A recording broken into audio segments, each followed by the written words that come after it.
김광수의 경제데이트, 네, 우리들 병원 대출비리 특혜 의혹과 관련해서 이야기를 나눌 텐데요. 네. 이게 이야기가 나온 건 꽤 오래됐잖아요. 그쵸. 네. 사실 이 청와대 관련한 여러 이제 의혹들이 계속 제기가 되고 있는데 그 중에 하나입니다. 이 우리들 병원 같은 경우에는 예전에 그 노무현 전 대통령의 주치의였던 이상호 원장이 그 디스크를 치료한 이후에 이제 어떤 그런 후원에 힘입어서 우리들 병원이 굉장히 큰 병원으로 지금 성장을 했어요. 뭐 제약사도 가지고 있고 좀 규모가 커졌는데 이게 2012년하고 2017년도에 두 차례에 그 대출을 좀 크게 받았었고 대출의 규모도 꽤 커요. 네, 2012년도에는 산업은행으로부터 총 1,400억 원 정도를 대출을 받았고 2017년도에는 한 800억 원 정도를 대출을 받았어요. 근데 이게 문제가 되는 부분은 당시에 이상호 원장이 굉장히 개인적으로 이제 빚이 많아서 상황이 좀 어렵다 보니까 개인회생 신청을 했었다고 합니다. 그 2012년 얘기죠, 그게? 네, 2012년 초에. 근데 보통 이렇게 경영자가 개인 회생이라든지 자금적인 어려움으로 신용이 이제 나빠진 경우에는 기업 대출조차도 이제 어려워진다라고 해요. 근데 이 우리들 병원 같은 경우에는 그럼에도 불구하고 1,400억 원이라는 이제 큰 액수의 대출을 받게 되면서 이게 일반적으로는 불가능한 상황인데 어떤 여권 인사들, 정치인들의 이렇게 후원으로 이렇게 된 게 아니냐라고 지금 자한당 쪽에서는 의혹을 제기를 하고 있고 거기에서 뭐 주고받은 뭔가가 있지 않겠냐? 특히나 이제 조금 의혹의 고리로 걸고 있는 부분은 2012년도 말이나 2017년도 초 같은 경우에는 둘 다 이제 대선과 관련한 총선과 대선이 있었죠. 그렇죠. 그래서 선거 전에 이렇게 큰 대출이 된다라는 건 정치권에서 무언가 이제 주고받는 게 있는 것이 아니냐라고 이제 의혹을 제기하고 있습니다. 근데 일단 이에 대해서 우리들 병원 측에서는 그 산업은행 측에서는 당시에 그 담보를 부동산 담보하고 매출이나 수입, 우리들 병원의 매출이나 수입을 담보로 잡은 금액이 한 9,300억 원 정도가 된다라고 해요. 그래서 지금 대출액은 1,400억이니까 담보액을 충분히 크게 잡았기 때문에 문제가 되지 않고 또 이 개인 회생 신청 같은 경우에도 연초에 신청을 했다가 한 달 만에 취소를 했기 때문에 이것도 큰 문제가 되지 않는다라고 이야기는 하고 있는데 일부에서는 이 개인 회생 신청한 기록만 있어도 사실상 대출이 안 되는데 이건 특혜 아니냐. 특혜다. 그리고 좀 이해가 안 가는 게 5년간 미래 매출을 더해서 담보자산 평가를 하는 게 일반적인 경우인가요? 근데 이게 은행권에서는 이런 매출 채권을 바탕으로 대출을 받는 게 일반적인 경우다라고 해요. 그래서 좀 어느 정도 이렇게 매출이나 경영이 원활히 이루어지고 있는 기업의 경우에는 그 꾸준한 매출을 기반으로 해서 대출을 받는 경우도 종종 있어서 이건 뭐 특이한 대출이라고 파산을 했다면서요? 그러니까 파산을 했다라기보다는 이게 병원은 사실 어느 정도 이렇게 매출은 꾸준한데 경영상의 문제다라고 하더라고요. 그게 무슨 말인가? 그러니까 이게 뭐 계열사나 이런 것들이 많다 보니까 자금 순환상의 어떤 문제였던 거. 아니 뭐 이렇게 뭐가 됐든지 간에 그 뭐 대출이나 차입금을 제대로 이렇게 원금이나 이자를 못 갚았기 때문에 이렇게 뭐 파산해서 문제가 생겨서 파산을 했든지 뭐가 됐든지 부도가 났든지 문제가 생겨서 개인 회생을 뭐 신청을 했다라는 거 아니에요. 그러니까 근데 이제 이 우리들 병원 자체는 건전했던 것 같아요. 병원 자체는 그러다 보니까 이제 이 병원의 매출을 담보로 대출을 받았다고 하더라고요. 그 뭐 내막은 잘 모르겠지만 지금 이야기한 걸 들어본 바로는 첫째 그 이제 노무현 대통령의 주치의였다면서요. 주치의 당시에는 그 사람의 그 병원 규모나 사업 규모가 얼마나 됐는지 혹시 뭐 정확한 규모는 모르겠는데 어쨌든 이 우리들 병원이라는 게 노무현 대통령의 주치의로서 이제 이름을 날린 이후에 이제 우리들 병원이 굉장히 급작스럽게 확장을 하기 시작했다라고 합니다. 그 이후에. 되게 수술 많이 하는 회사 병원이라고 하던데요. 강남 쪽에 좀 굉장히 큰 병원으로 해서 이제는 체인점화가 돼서 수술 안 해도 되는 것까지 수술 강요하고. 그거 뭐 이제 뭐 어쨌든 간에 뭐 영리가 됐든 비영리가 됐든 의술 행위니까 우리가 네. 뭐 여기서 그런 거 가지고 뭐 그렇죠. 이렇게 갑론을박할 필요는 없고 개인적으로 이제 이해가 안 되는 것은 2012년이면 네. 이명박 정권 말기잖아요. 맞습니다. 말이잖아요. 네. 그 당시에도 자한당이 집권당이었는데 맞습니다. 뭐 그때 그런 그 산업은행이 이렇게 이른바 노무현 그 대통령의 주치자 또 그 예를 들어서 지금 뭐 그걸 둘러싸고 어떤 그 민주당이나 이런 쪽에 어떤 그 영향력이나 압력이 작용을 해서 당시에 이명박 정권이었기 때문에 산업은행 총재도 이명박 정권 사람이 강만수였습니다. 그러니까 그 사람이었고 네. 그러니까 그런 상황에서 이게 우리들 병원인가 뭔가에 산업은행이 이렇게 그렇게 큰 대출을 해줬다라는 것 자체가 지금 이른바 이제 그렇죠. 완전 반대. 반대당 네. 사람들한테 네. 네. 그런 게 특혜를 줬다라는 게 일단 이해가 안 되고 첫째는 네. 두 번째는 그러니까 만약에 이제 그때 대선 국면이었기 때문에 더욱더 만약에 그게 이제 불법 그리고 문제가 된다라면 그러니까 민주당 쪽이나 이런 사람들이 이렇게 막 그 압력을 가해가지고 대출을 뭐 이렇게 해줘라 해가지고 해줬다라면 그 당시 뭐 새누리당인가 한나라당인가 새누리당이었나요? 뭐 하여튼 그 지금의 자한당 입장에서 네. 그걸 건수죠. 예, 건수로 잡아가지고 충분히 정치 공세를 그쵸. 펼칠 수 있는 그런 건이었는데 네. 1,400억을 대출했다는 것은 그 당시 산업은행 총재가 뒤로 뇌물을 받지 않고서는 그게 그죠.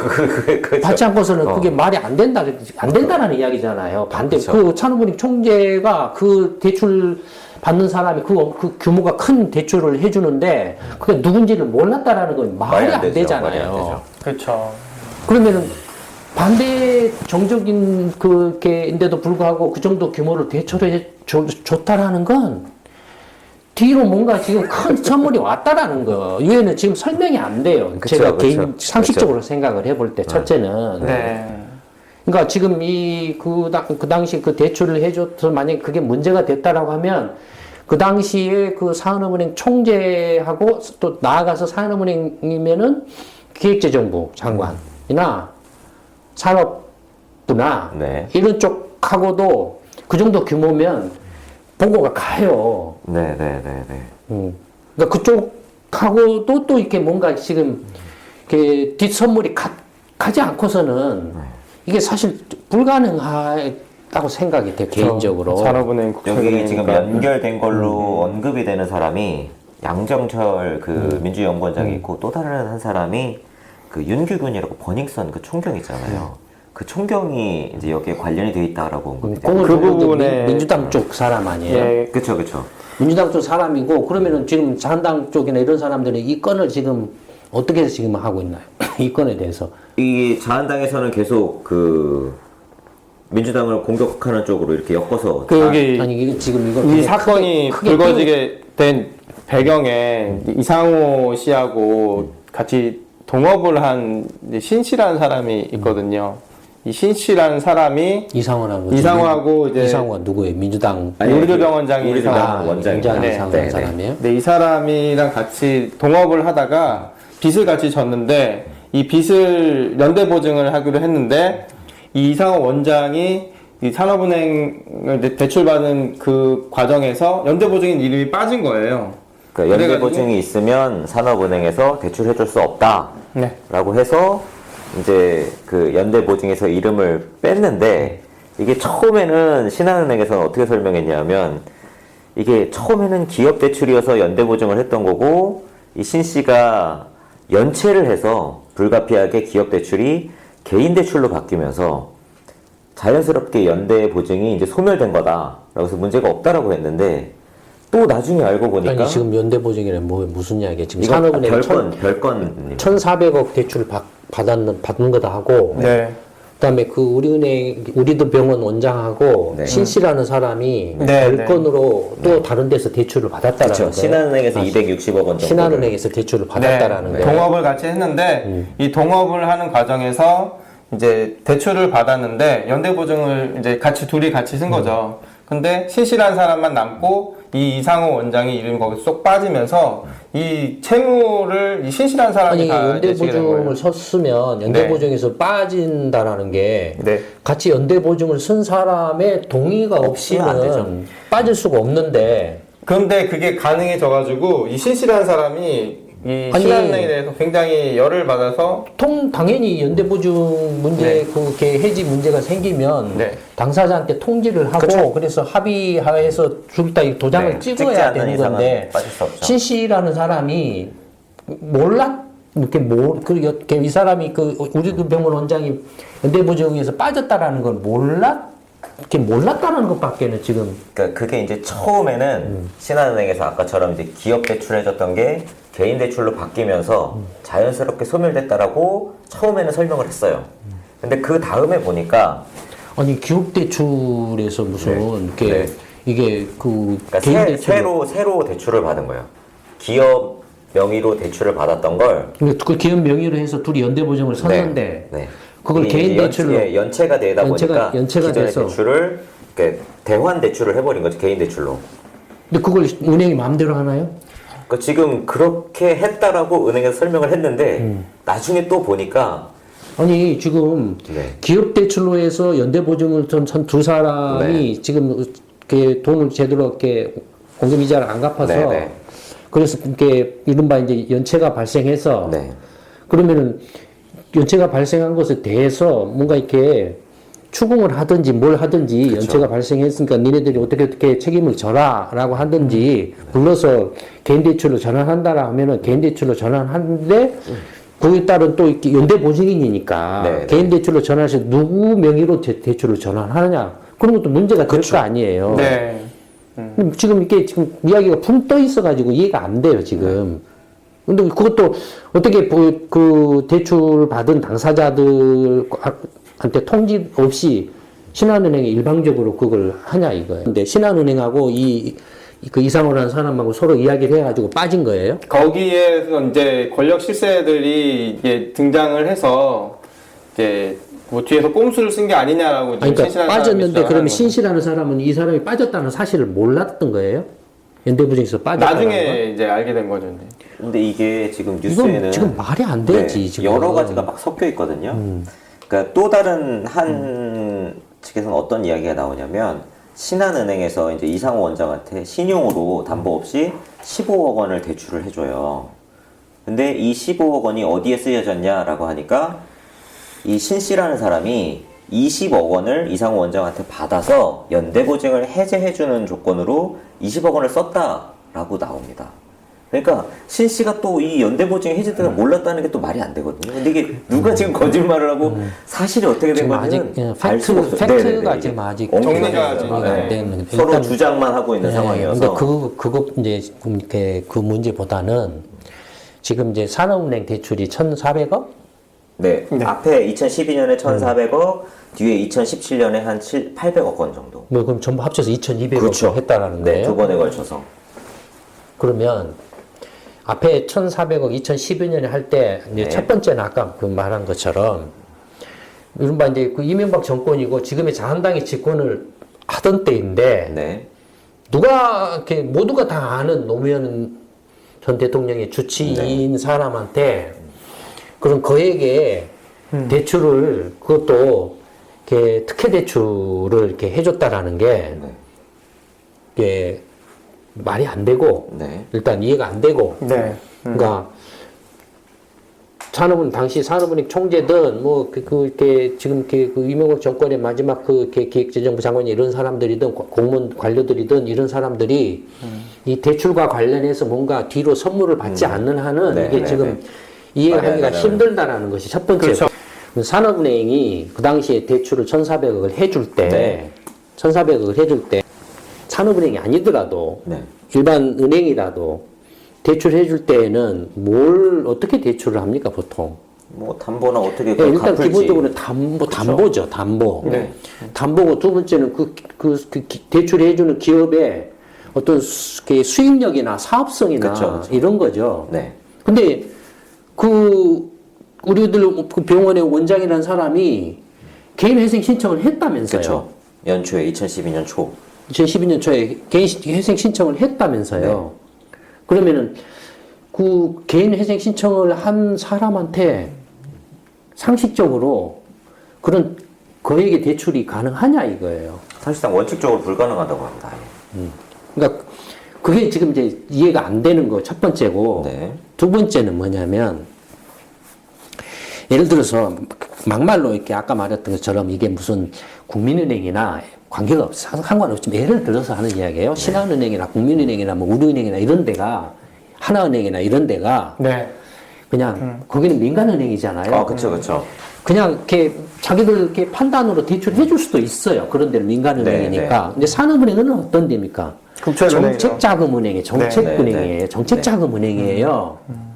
그다음에 정책은행이에요. 그럼 어떤 정책이냐면은 정책자금 지원, 산업 육성에 관련된 정책자금 지원 또는 정책 지원 금융 전문이에요. 이제 기업은행은 이제 중소기업이나 상공인들을 대상으로 한 정책은행이고, 네. 산업은행은 주로 이제 중견기업이나 대기업 위주의 정책 금융기관이에요. 네. 그런 산업은행이 병원에 1,400억이나 되는 돈을 대출을 해요? 병원이 산업 정책 지원 대상입니까? 병원이? 당시 뭐 특히 뭐- 영리병원 뭐 이런 거 아닌가? 그러니까 이게 지금 이것도 이해가 안 된다는 거예요. 그러네요. 지금 이것도 예를 들어서 아까 말한 것처럼 뭐 국민은행이나 하나은행 이런 데가 네네네네. 민간은행이 자기들 책임으로 부담 책임으로 대출을 해주는 건 이해할 수가 있어요. 그렇죠. 그렇지만 산업은행이 주로 대출하는데 어디입니까? 파산한 뭐 이렇게 그렇죠. 뭐 조선. 대우조선이나 뭐 이런데 부도난데 대우건설 월카당한데 이런 데죠. 이런데 투입을 하는 거예요. 근데 이게 개인의 병원에 대해서 이런 거액의 정책 자금을 대출을 해준다? 라는 게 이게 말이 되냐라는 거 이게. 아, 이게 성격 자체가 다른 거네요. 그러니까 그죠? 이게 지금 그건 뭘 말하냐면 산업은행이 그런 대출을 해줬다라는 것은 만약에 이 우리들 은행이 하나은행이나 국민은행이나 이런 민간은행에 가서 대출을 그렇게 받으려고 했다라면 대출이 됐을까요? 안 됐겠죠. 안 됐을 거예요. 그 다음에 민주당이든 누구든 뭐 아까 누구였다고 했죠? 양정철이나 뭐 이런 네. 사람들이 네. 누가 됐든 간에 민간은행에 가서 압력을 넣어서 이 병원에 대출 좀 거액의 대출을 해주라고 했을 때 그거 응했을까요? 말빨이 먹혔을까요? 아니, 그 민간은행이 뭐. 예. 그러면 그런 이른바 이렇게 힘께나 쓴다라는 사람이 가서 압력을 넣을 수 있는 데는 어디예요? 산업은행 같은. 어차피 끼리끼리거든. 자한당이나 민주당이나 네. 통속이든 뒤로 돌아서 형님 동생하고 그쵸, 밥 먹고 그쵸. 하는 소리든. 네. 그러니까 산업은행 총재 그때 강만수라는 사람이었던 그 사람 네. 그 구속 감옥에 갔었죠. 네, 저 강만수 그러니까 이게 뒤로 선호를 하고 이렇게 이게 정치적으로 서로 말이 통한 거예요. 이게 네. 그렇지 않고서는 이 대출이 불가능해요. 어떻게 이게 정책 자금이 개인 민간 병원 대출에 들어오냐 이거예요. 네, 이게 네. 산업은행이 그런 은행이냐 이거예요. 그 두 번째는 크게 이해가 안 되는 거예요. 그러니까 그렇게 본다면 자한당도 이걸 크게 못 건드려요. 아, 같이 얽혀 있겠네요. 같이 얽혀 있을 가능성이 높기 때문에. 보니까 이제 자회사도 있고 그래서 이제 이 우리들 병원에 이 이제 우리들 생명과학이라는 이제 그런 아니, 그러니까 그게 뭐 자회사가 있든 뭐가 있든 간에 어쨌든 간에 지금 병원을 보고 대출을 해준 건데 네. 그렇죠. 정책 그 은행이 산업 그 육성이나 경쟁력 강화를 위한 이렇게 해서 그 어떤 그 정책적으로 자금을 지원을 해줘야 되는 정책금융 은행이 일개 개인 민간 병원에 거액의 대출을 해줬다라는 것 자체가 지금 말이 안 되는 상황이라는 거예요. 아니면 뭐 그 제약사도 있고 하니까 바이오 이런 걸 엮어서 막 그러면 다른 데도 다 이렇게 산업은행에 그 자금 지원을 받아야 되죠. 정책 자금이나 이런 걸. 그러니까 아까 말했던 것처럼 이게 그 정치권을 얻고서 네. 정치권을 얻고서 이렇게 정치권이 뭔가 이렇게 그 뒷배를 봐주기가 쉬운 데가 그런 데거든요. 정치하고 관련된 정치권, 산업은행이나 이런 데가 이렇게 뒷배를 봐주기가 쉽거든요. 그래서 산업은행 대출을 받을 수 있었다고 이렇게 보여진다라는, 그러니까 산업은행 대출이 가능했지 않을까라는 생각이 든다라는 거예요. 아니, 상식적으로 생각해보면 이게 어떻게, 그렇죠. 이게 산업은행이 민간 개인 병원한테 대출을 그렇게 거액의 대출을 하냐 이거예요. 그렇잖아요. 이게 지금 그래서 이제 이 이야기를 듣는 순간 네. 딱 그 두 가지가 팍 떠오른 거예요. 듣는 순간.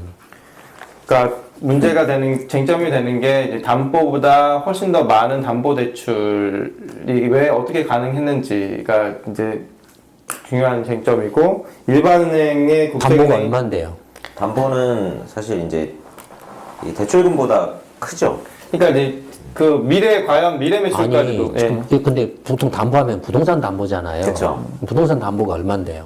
부동산 담보는 한 1,000억 원이 조금 안 되는 것 같아요. 나머지는 이제 미래 대출로, 네, 매출채권. 매출채권으로 했다 네. 이건가요? 네. 네. 이것도 말이 안 되네. 그러니까 말이 안 되네. 그러니까 일반은행 대신에 이제 국책은행, 산업은행이 왜 이제 대출해줬는지도 이제 쟁점이고 그 와중에 정권 실세들이나 정치권이 개입을 했는지가 이슈가 되는데 이게 이제 그 신한은행의 이제 연대보증에서 이제 그 이상호 씨가 빠지고 신 씨가 이거에 대해서 이제 억울한 마음이 생겨가지고 이거를 이제 기자들한테 이제 기자회견을 하고 여기서 이제 그거를 무마해주기 위해서 양경철이나 이제 정재호라는 이제 더불어민주당 국회의원이 이제 개입을 하면서 이거를 조용히 무마를 시키려고 했는데 무마가 안 돼가지고 지금 이제 계속 그러니까 커지는 과정이 그게 있는 거죠. 언제 일어난 얘기? 문재인 정권 들어와서 일어난 건지 네. 아니면은 2012년에 일어난 건지 언제 일단 일어난 이 얘기예요? 그 연대보증 계약이 해지된 건 2012년이고요. 지금 그러니까 요게 그 신씨라는 사람이 그걸 문제 삼은 게 언제냐 이거예요. 최근에 와서 문제를 삼고 있는 것 같아요. 왜 최근에 와서 그때 문제를 안 삼고 지금 와서 문제를 삼냐 이거예요. 지금 원래는 이제 그 전에는 재판을 진행을 해왔던 것 같아요. 그래서 소송을 했다. 개인이. 그래서 이 이상호라는 사람이 재판에 나와서 어떤 이야기까지 했냐면 아까 소장님이 말씀하신 것처럼 자기가 이 신용이 안 좋아서 은행들을 다니면서 대출을 하려고 했는데 대출이 안 되더라. 대출을 하기가 어려워서 사정이 어려워졌다. 이런 이야기도 한 내용도 있더라고요. 그러니까 이야기가 그런 거네. 2012년에 이제 그런 문제가 발생해서 발생했고. 신씨라는 사람이 소송을 그쵸. 제기를 했는데 네. 내가 피해를 입었다라고 소송을 제기를 했고 그 소송이 계속 진행되어 오다가 네. 문재인 정권 출범하고 나서 우리들 병원 원장이 이것 좀 양정철이나 이런저런 사람들한테 해결을 해달라. 이것 좀 이렇게 덮어주세요라고 네. 이렇게 부탁을 했다 이거죠. 지금 대충 그런 이야기인 것 같은데. 그러니까 이제 이 신 씨가 그러니까 거기에 대해서 신씨라는 사람이 욱했다라는 거네. 그러니까 경찰에 이거를 신고를 한 거예요. 수사를 해달라. 수사 요청을 했더니 경찰에서 아니 소송을 하고 있는데 왜 또 그러니까 소송? 소송이 지금 정확히 어떻게 결론이 났는지는 모르겠어요. 근데 이게 아마 형사소송이 이런 게 아니라 민사소송인지 그러니까 그런 재산 것 같아서. 싸움이니까 네. 민사소송이었던 그래서 이 건에 대해서 이제 경찰에 또 수사 요청을 해서 경찰에서는 기소 의견으로 검찰에 올렸는데 검찰에서는 여러 혐의점이 보이긴 하지만 증거가 불충분하기 때문에 불기소한다라고 불기소 의견을 냈는데 이 이제 신 씨의 주장은 이 불기소 의견이 난 게 그 양정철이나 윤규근 같은 이 문재인 정부 사람이 검찰에 이제 압력을 넣어서 이렇게 됐다. 또 뭐 백원우에게 보고했다라고 말을 한 걸 자기가 들었다. 뭐 이런 식으로 지금 주장을 하고 있거든요. 그러니까 지금 이야기로 보면 2012년에 그 연대보증 문제가 이렇게 생겨서 네. 신씨라는 사람이 그로 인해서 피해를 봐서 네. 손해배상 소송을 걸어서 손해배상 소송이 이렇게 이제 진행되어 왔는데 네. 문재인 정권 이제 출범하고 나서 네. 이 그 소송의 당사자인 이제 그 우리들 병원 원장이 문재인 정권의 이제 실세들한테 가서 이 건 좀 덮어다오라고 청탁을 했다 이거죠. 청탁을 해서 그래서 이제 이런저런 사람들이 신한은행에 압력을 넣고 이렇게 해서 덮으려고 해서 네. 하길래 신씨라는 사람이 욱해가지고 네, 네. 경찰에 이제 그 수사를 이렇게 고발을 했다라는 거죠. 그쵸. 형사 고발을 했다라는 네, 거죠. 그래서 해라 그래서 했는데 검사가 수사를 해서 이렇게 기소를 하려고 했는데 예, 압력이 들어와서 이게 덮였다라는 지금 그런 지금 식으로 정리가 되는 거네. 그렇죠. 신 씨가 자기가 봤을 때는 이게 불기소가 나올 리가 없는데 불기소가 나온 건 압력인 것 같고 또 이 윤구균이라는 사람이 백원우한테 보고했다라고 하더라. 이런 걸로 봤을 때 이건 위에서 찍어 누른 거다라고 지금 그래서 이제 청와대 민정수석실까지도 이제 개입이 백원우가 된 어쨌든 민정수석실에 그게 근무하고 이제 있었으니까 그 이제 자유한국당이 하는 얘기고. 결국 또 이제 민정수석실 하면 또 조국까지 그러니까 지금 이제 이어지니까 그건 그거고 네. 지금 이 우리들 병원에 대한 산업은행의 대출이 저는 이렇게 더 지금 이렇게 문제가 네. 이렇게 큰 문제로 보여져요. 근데 소장님이 이게 더 커질 수 없을 것 같다. 자하당이 같이 몰려있는 것 같다. 네. 이런 내용은 어디서도 보지 못해가지고 아니 진짜 지금 재밌을 것 같아요. 상식적으로는 말이 안 돼요. 그쵸. 반대 정적한테 네. 그에게 대출을 해준다라는 게 말이 안 돼요. 그쵸. 강만수라는 사람이 이미 감옥에도 이렇게 갔다 온 사람이고 네. 그러니까 충분히 그럴 개연성이 있다 이거예요. 네. 그다음에 민간은행한테 그 당시 이명박이나 박근혜 정권하에서 민주당의 뭐 이런 386 이런 사람들이 민간은행 가서 민간은행도 다 이명박 박근혜 그쵸. 쪽인데 뭐 정권 쪽인데 정권 잡으면 그러니까 그 가서 뭐 이렇게 압력을 가한다는 것도 말이 안 되고 말빨이 안 먹히죠. 예, 결국에는 그게 통할 수 있는 데는 그런 데예요. 공공기관이에요. 예, 공공기관이고 그래서 공공기관 특히 산업은행에서 그게 이제 통하게 하려면은 같이 뭐 나눠 먹는 구조를 이렇게 바꿔서 만들어 놓는 거예요. 예. 민간은행에는 그게 불가능하죠. 그러니까 지금 산업은행이 이런 개인 병원에다가 그런 그 거액의 대출을 이렇게 정책금융을 이렇게 전담하는 그런 은행이 민간은행이 해야 될 일을 갖다가 지금 하고 했다라는 거죠, 지금. 그것도 이렇게 편법이나 꼼수나 뭐 이렇게 조사하면 이제 뭐 불법 대출일 가능성도 상당히 개연성도 높고 그런 대출을 지금 했다라는 거죠. 그런 것들이 이제 이렇게 문제죠. 네, 그 세간의 이제 의혹으로 제기되고 있는 우리들 병원 대출 비리와 관련해서 그 다른 것보다도 이제 민간은행이 대출해 본 게 문제가 아니라 국책은행인 산업은행이 대출해 준 것이 문제의 핵심이다라는 그런 설명을 들어봤습니다. 김광수의 경제트 이것으로 마치도록 하겠습니다. 감사합니다.